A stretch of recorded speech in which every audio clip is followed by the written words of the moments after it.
Chief, what can I do against eyewitness testimony? You've got the evidence in the court record, right? Find a contradiction, raise an objection. Got it.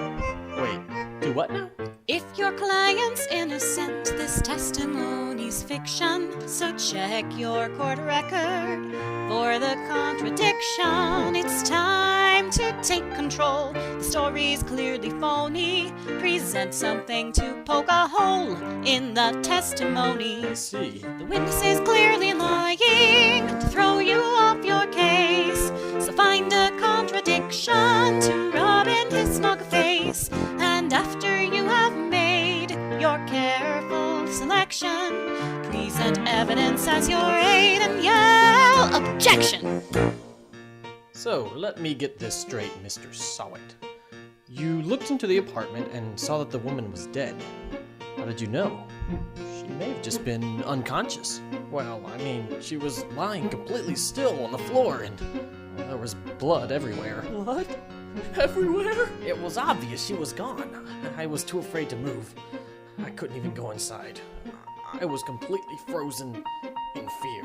You didn't go inside? That's probably the fastest contradiction I ever heard. So you've got to point it out, right?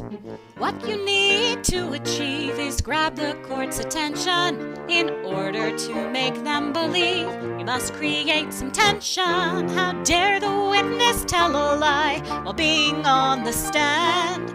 Look him in the eye and bang your desk loudly with your hand. Hold it! You say you didn't go inside.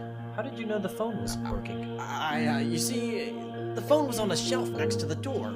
I never went inside. I didn't go any further than the doorway. You're getting closer, right? Don't let him slither between your fingers. You see, like I said, I found her exactly at 1 p.m. Found out her phone didn't work and went to the park to call. You say you found her dead at 1 o'clock. You've got it right. Congratulations.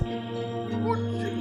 I don't understand. This testimony clearly condemns your client. Give me the chair!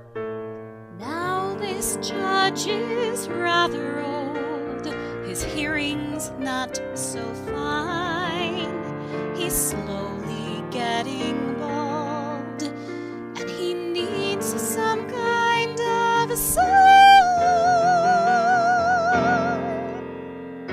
go out on a limb, get his mind to linger. Just focus and then point to him with your index finger. Take that, Mr. Sahwit! The autopsy report plainly states that the victim's time of death was 4 p.m. Care to explain this 3-hour gap? I don't understand. I'm absolutely sure it was 1 o'clock. 4? That's impossible. I heard the time. Excuse me? How did you hear the time? It must have been on the radio, a television show that announced the TV show during the blackout. Dang it, stop doing that! Alright, listen, I must have made some kind of mistake. I remembered wrong. You're right, I didn't hear the time. I saw the time! The murder weapon! The clock! The clock? Witness, the murder weapon was a statue, not a... And again, you were wrong, Mr. Wright. The murder weapon is indeed a clock. It says the time allowed. I didn't bring it up because I thought it was an unnecessary detail. Mr. Wright, it appears your argument is moot. Do you have anything to add? And at last, this case finally begins to unwind. You know what to do, right? Let's do it, Chief. The witness is clearly lying to throw you off your case. So find a contradiction to rub in his smug face. And after you have made your careful selection, I'll present evidence as your